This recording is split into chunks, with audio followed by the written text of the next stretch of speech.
Ministro Alexandre de Moraes, para o seu voto. Presidente, eu cumprimento inicialmente os advogados que fizeram sustentações orais, doutor Marco Aurélio Franco Vec, doutor Diego Monteiro Cheruli, a doutora Regina Beatriz Tavares da Silva e também a doutora Cláudia Sampaio Marques, pelo Ministério Público, pela Procuradoria-Geral da República. Presidente, aqui, inicialmente, todos os pressupostos processuais estão presentes para o reconhecimento do recurso, inclusive, e digo isso porque houve manifestação nas contrarrazões, inclusive o pré-questionamento, que o Tribunal de Justiça de Sergipe expressamente analisou e afastou a questão de desrespeito ao princípio da dignidade humana, da igualdade, analisou o artigo 226, parágrafo 3º, ou seja, houve o pré-questionamento expresso. Da mesma forma, aqui não há o que se dizer somente da interpretação e aplicação do 557 do Código de 73, como foi alegado. Gostaria de iniciar, presidente, dizendo, não só pelos memoriais, mas inclusive em relação às sustentações orais, que o que o Supremo Tribunal Federal julgará hoje não é uma questão de obscuridade, mentes sombrias, doutrinas fundamentalistas, preconceituosas, não é aqui o julgamento do bem contra o mal, não é o julgamento de orientações sexuais. Na verdade, a causa é muito mais simples, seja o voto de um lado ou do outro, mas é muito mais simples do que parece, porque pouco importa, e faço questão de ressaltar isso, porque os precedentes trazidos em relação ao reconhecimento pelo Supremo Tribunal Federal da possibilidade de união estável homoafetiva em igualdade de condições, em total igualdade de condições com a união estável heteroafetiva e, consequentemente, a igualdade entre união estável, seja homoafetiva, seja heteroafetiva, com o casamento, isso já foi consagrado pelo Supremo Tribunal Federal, essa questão pouco importa no deslinde da causa, porque poderíamos ter aqui duas alegações, dois pedidos de uniões estáveis heteroafetivas ou homoafetivas, ou, como é no caso, uma hetero e uma homoafetiva. Não entra aqui a questão de orientação sexual. A discussão é se é possível o reconhecimento de concomitante de duas uniões estáveis. Uma união estável reconhecida anteriormente por decisão judicial transitada em julgado, pouco importa para o deslinde da causa se essa união estável inicial era homo ou heteroafetiva, a união A, que no caso em concreto era heteroafetiva, a união A teve o reconhecimento judicial transitado em julgado. Posteriormente, a morte do marido, posteriormente houve o pedido de reconhecimento concomitante de duas uniões estáveis, a A e a B. E a B, nesse caso específico, uma união estável, o pedido de uma união estável homoafetiva. O que entendo aqui, a verdade, o que se pede é uma alteração de paradigma, o reconhecimento retroativo da possibilidade de bigamia, do reconhecimento de duas uniões estáveis concomitantes. Pouco importa se duas homoafetivas, duas heteroafetivas, uma heteroafetiva e outra homoafetiva. Aqui, o que se pede inicialmente para fins previdenciários, e obviamente toda argumentação depois é possível para fins sucessórios, para quaisquer outros fins, o reconhecimento retroativo, com efeitos ex tunc, da possibilidade da concomitância de duas uniões estáveis que são equiparáveis constitucionalmente ao casamento. Consequentemente, o raciocínio é o mesmo, a possibilidade do reconhecimento também de 2 casamentos. Se isso é possível. Aqui o que se discute, e insisto nisso, pouco tem a ver com a questão de orientação sexual. Eu diria que nada tem com a questão de orientação sexual, mas sim a questão se o Supremo Tribunal Federal passará ou não a aceitar a bigamia. A possibilidade de 2 uniões estáveis que têm exatamente o mesmo valor jurídico que o casamento, pela Constituição, pela interpretação do Supremo Tribunal Federal, se será possível o reconhecimento concomitante dessas 2 uniões estáveis. Então, me parece que é essa questão que nós iremos tratar. Por isso, exatamente, que já no início do voto, coloco que a decisão impugnada em nada se afastou do decidido por essa Suprema Corte no julgamento conjunto da ADI 4277 e da DPF 132, realizado, julgamento histórico do Supremo Tribunal Federal, realizado em sessão plenária de 5 de maio de 2011, em que, como antecipei, foi consagrado o entendimento que o conceito de união estável, previsto no artigo 226 da Constituição Federal, abarca tanto as relações hétero quanto as homoafetivas, concedendo-lhe significação jurídica equivalente no âmbito do direito de família, inclusive para fins previdenciários, mas uma união estável heteroafetiva ou uma união estável homoafetiva. E não é sobre essa questão que trata o presente recurso extraordinário. Aqui, o que devemos analisar, e a questão constitucional está adstrita, a possibilidade ou não de reconhecimento pelo Estado da coexistência de 2 uniões estáveis com o mesmo efeito de casamento, paralelas e, consequentemente, o rateio da pensão por morte entre os companheiros sobreviventes, independentemente de serem hétero ou homoafetivas. No caso, uma hétero, outra é homoafetiva. E foi citado na tribuna, há precedentes da Corte,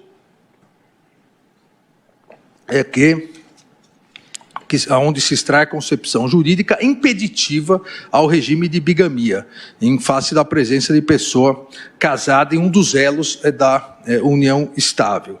A primeira turma do Supremo Tribunal Federal, acórdão também citado da tribuna, em 2 ocasiões analisou situações jurídicas envolvendo a discussão sobre a possibilidade de reconhecimento de união estável entre um terceiro e uma pessoa casada que não estava separada de fato.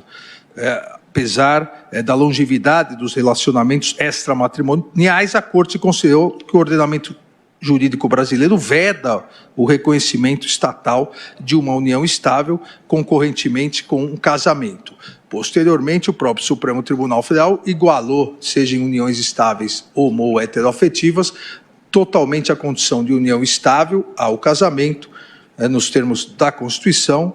Consequentemente, entendo que se aplica, esses precedentes se aplicam sob pena de chancelarmos, como eu disse, a possibilidade de bigamia. Cito aqui, não vou cansá-los com a leitura, já pedi para distribuir o voto, RE 397762, de relatoria do ilustre ministro Marco Aurélio, onde fez a análise semântica da parte final do artigo 226, parágrafo 3º da Constituição, depois o RE 590-779, também de relatoria do eminente ministro Marco Aurélio, ambos a concluírem pela impossibilidade de reconhecimento de união estável em que um dos conviventes estivesse paralelamente envolvido em casamento ainda válido com outra relação, porque enquadrado no artigo 1727 do Código Civil, que se reporta a figura da relação concubinária, as relações não eventuais entre o homem e a mulher, impedidos de casar, constituem concubinato. Redação essa, inclusive, senhor presidente, que, me recordo, teve muito da inspiração de Vossa Excelência quando auxiliou o subrelator, o falecido deputado Ricardo Fiuza, na elaboração do Código Civil. Esse portanto, o panorama jurisprudencial do Supremo Tribunal Federal na análise do artigo 226, caput. A tese, e aqui entendo, já adiantando, obviamente, já com os argumentos colocados, que a decisão do Tribunal de Justiça do Estado de Sergipe deve ser mantida, ou seja, pelo desprovimento do recurso extraordinário, porque o artigo 226 da Constituição Federal, categoricamente, ao afirmar que a família, a base da sociedade, tem especial proteção do Estado, afastou o preconceito, discriminação, a união estável. Foi a grande conquista, a grande conquista, a evolução da Constituição em relação às uniões estáveis foi igualá-las ao casamento, em relação a todos os efeitos jurídicos e determinando ao Estado que providenciasse todos os meios possíveis para não só essa equiparação, mas a conversão da união estável ao casamento, ou seja, a união estável e o reconhecimento de todos os efeitos jurídicos à união estável idênticos ao casamento não foi e não é, pela Constituição Federal, um fim em si mesmo.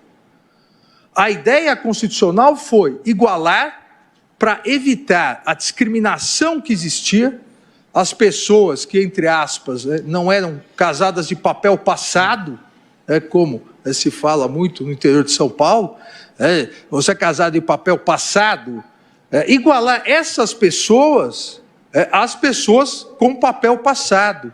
Só que não um fim em si mesmo, porque a própria Constituição determinou ao Estado que providenciasse a transformação em casamento para uma maior segurança jurídica. Ora, o paradigma da união estável é o casamento. Se igualou ao casamento, não se tornou mais ou diferente que o casamento, se igualou ao casamento consagrado pelo ordenamento jurídico brasileiro, o casamento monogâmico. Não há previsão no ordenamento jurídico brasileiro da possibilidade da bigamia ou da poligamia. Muito pelo contrário, expressamente há previsão criminal em relação à bigamia. A união estável foi equiparada para conseguir todos os direitos. Agora, para alguns, poderia ser que adquiriu os bônus e os ônus também. Ou seja, os bônus do reconhecimento de todos os direitos, mas os ônus da fidelidade mútua, da monogamia. Essa foi o desenho constitucional e depois o desenho do Código Civil, que é posterior à Constituição e manteve a monogamia no ordenamento jurídico brasileiro. Não se trata aqui de afastar a eventual existência do afeto, do amor, da afeição entre a pessoa, seja a relação hétero ou, no caso, homoafetiva, que depois pediu também o reconhecimento. Não é disso que se trata. Do que se trata é que o ordenamento jurídico brasileiro, desde a Constituição até o Código Civil, não admite nem o casamento e, consequentemente, a figura jurídica constitucional equiparada ao casamento, que é a união estável, não admite a concomitância do reconhecimento jurídico para todos os efeitos. Seria o mesmo que admitir a bigamia. Cito aqui doutrina amplamente, da doutrina ampla que coloca a questão da necessidade da fidelidade, notoriedade, comunhão de vida e exclusividade no reconhecimento do vínculo afetivo jurídico, consequentemente, a impossibilidade desse reconhecimento. Aqui, no caso específico, não se trata de um casamento e depois o pedido da concomitância da união estável, mas se trata de uma união estável reconhecida por decisão judicial transitada em julgado, logo, pelos termos do artigo 226 da Constituição, pelo entendimento pacificado dessa Corte, com absolutamente os mesmos efeitos de casamento, então como se casamento fosse, e, posteriormente, o pedido de reconhecimento retroativo de uma concomitância ou de uma bigamia. Me parece não ser possível que essa unicidade exigida de vínculo entre os partícipes, sejam cônjuges, sejam companheiros, essa unicidade exigida pelo direito brasileiro, a semelhança de outros sistemas jurídicos ocidentais que adotam o princípio da monogamia, segundo o qual a mesma pessoa não pode contrair e manter simultaneamente 2 ou mais vínculos matrimoniais, seja pelo casamento, seja pela união estável, com os mesmos efeitos do casamento, me parece que no presente caso possa ser afastado para fins de divisão da pensão. Até porque, insisto, que o pedido é para fins de divisão da pensão, mas todo o raciocínio, uma conclusão lógica só será possível a divisão da pensão se for admitido, mesmo que retroativamente, pós-mortem, se for admitida a possibilidade de concomitância de 2 ou mais vínculos, seja pelo casamento, união estável ou união estável. Sejam homoafetivas, sejam heteroafetivas ou ambas. Ou seja, só será possível esse reconhecimento, a divisão da pensão, se admitirmos retroativamente a possibilidade de bigamia.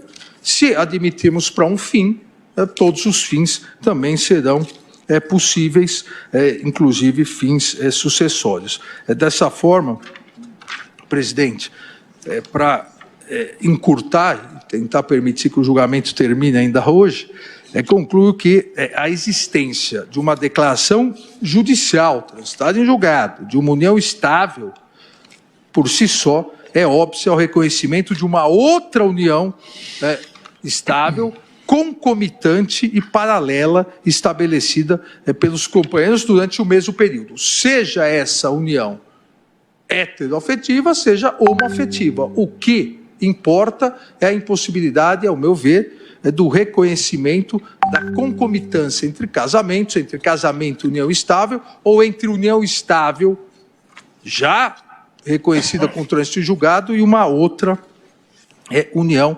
estável. O Tribunal de Justiça de Sergipe, dessa forma, negou a pretensão do requerente ante a existência exatamente do princípio da monogamia, que seria incompatível com o deferimento de status jurídicos a 2 uniões estáveis concomitantes, sendo que uma reconhecida já com trânsito em julgado, de maneira que essa relação deve ser enquadrada juridicamente fora da possibilidade de reconhecimento da união estável.